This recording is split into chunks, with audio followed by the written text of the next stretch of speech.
watching CBS 8 Mornings at 6. We are beginning with breaking news here of a traffic alert. You're being advised to please avoid the intersection of Torrey Pines Road and Calle de la Plata. This is the way in and out of La Jolla. There's police activity, as you see right there. Looks like a motorcycle down as well with this tow vehicle that's now coming possibly to clear any debris or that motorcycle itself. But about 3 or 4 police vehicles that we see. Our photographers there giving us a live look. It does look like more vehicles on scene from San Diego police. They blocked off the entire area. I got stuck in this too. So there are ways to get around in those neighborhoods, smaller roads and access roads in and around. Vanessa Paz will let us know about that. But a police officer on scene did tell our photojournalist that the area is expected to be shut down until about 8 o'clock this morning. So please try to avoid it if you can. There are alternative routes. All right, now to, of course, what we've been talking about here for the last couple of days, a weather impact alert as the heat continues. Thanks for joining us here at 6 a.m. I'm Chris Groh. And I'm Netta Irampour. Yeah, that heat again. Let's check in with Evan because, yeah, I think a lot of people were sweating it out yesterday. Yeah, unless you were by the water, really that was the only spot in the county that you could be to find those 70s. Today is going to be the final day with heat in the forecast, and then we start to notice a more substantial cool down through the weekend and into next week. Saturday and Sunday are still warm, I will say, still above average in many cases, but into the next work week, at the very least, we'll start to see that decline in temperatures. Even today, we notice it, but today we still have that heat advisory and extreme heat warning in effect until 8 p.m. 76 on average along the coast, 91 inland, and 96 across the mountains. Yesterday, Borrego Springs made it to 116. That was a new record for the day.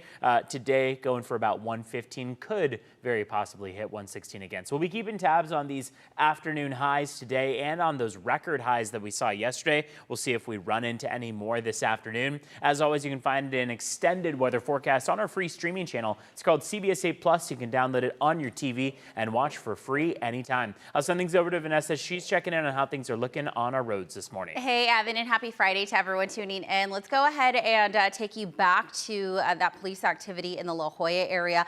Again, this is a main artery to get to and from the freeway all the way down to the La Jolla Shores area.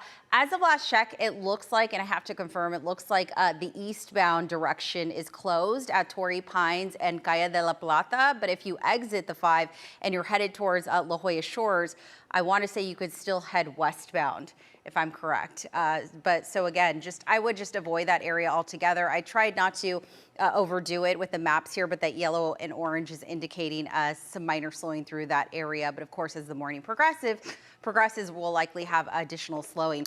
So here are some of the alternate routes that you could take.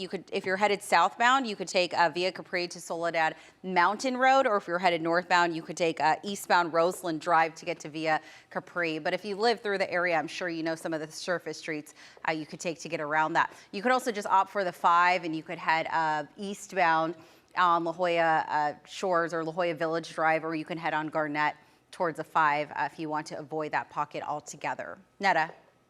All right, thank you very much, Vanessa, for that update. We will keep an eye on things out there.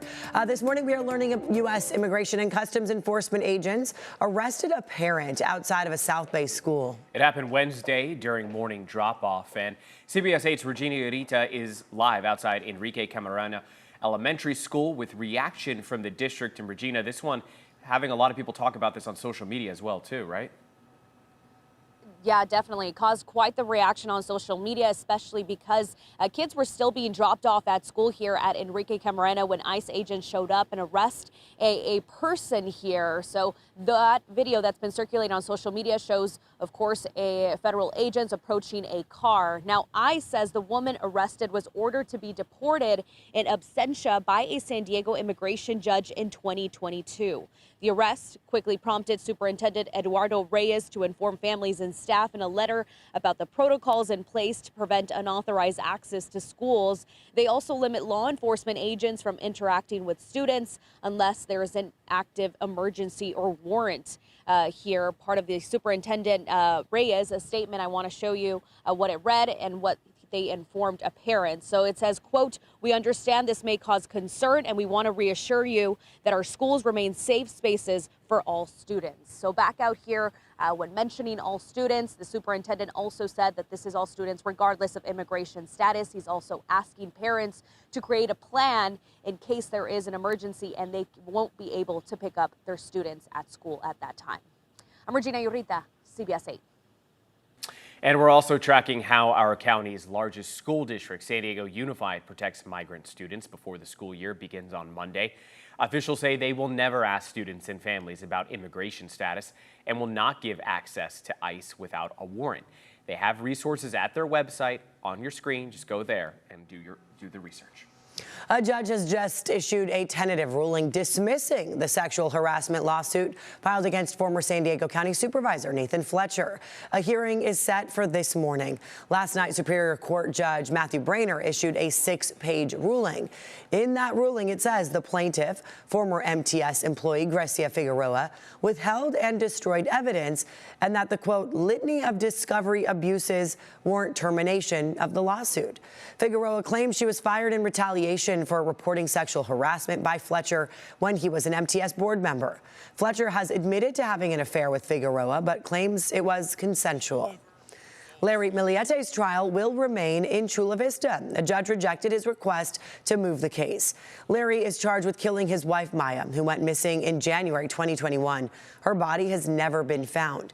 His lawyers argued that because of media coverage, Larry would not be able to have an impartial jury in Chula Vista, and that if the case stayed in San Diego County, they would want jurors from outside of Chula Vista. The judge denied both motions, saying the defense did not present enough evidence to show that an unbiased jury can't be found in the Southern Judicial District. The trial is set to start in January. This morning, crews in Ventura County are trying to control a fast-moving brush fire outside of Los Angeles. The so-called Canyon Fire started next to the 5 freeway outside of Santa Clarita. This all happening yesterday afternoon. It's up to 4,800 acres and 0% contained. Multiple evacuation orders are in place and at least one home has burned. Time right now is 6:07, and you were covering the fire danger yesterday with the heat. I can't believe how hot it got in certain spots, Evan. I mean, Ramona, for example, that was one spot where we made it to about 104 yesterday afternoon. Escondido hit the triple digits with 100 degrees as their high. So if you were anywhere inland, you likely noticed the warmth felt across the county. That heat advisory stays in effect for a final day today and then expires at 8 p.m. tonight. Take a look at what we see as far as your current temperatures out the door right now. Very mild overnight. That's how it's been for the last several nights. Mainly mid and upper 60s, couple low 70s out at Mount Laguna and Palomar Mountain. Even downtown San Diego, Chula Vista, barely making it to the upper 60s overnight. They were mostly in the 70s. Now it's 69 in Chula Vista, 68 in downtown San Diego as you head through your morning commute. A couple spots where we're noticing a little bit of fog. I will say yesterday was much more socked in. It was still patchy yesterday, but today even more patchy. Not much of a problem, but something we'll be watching for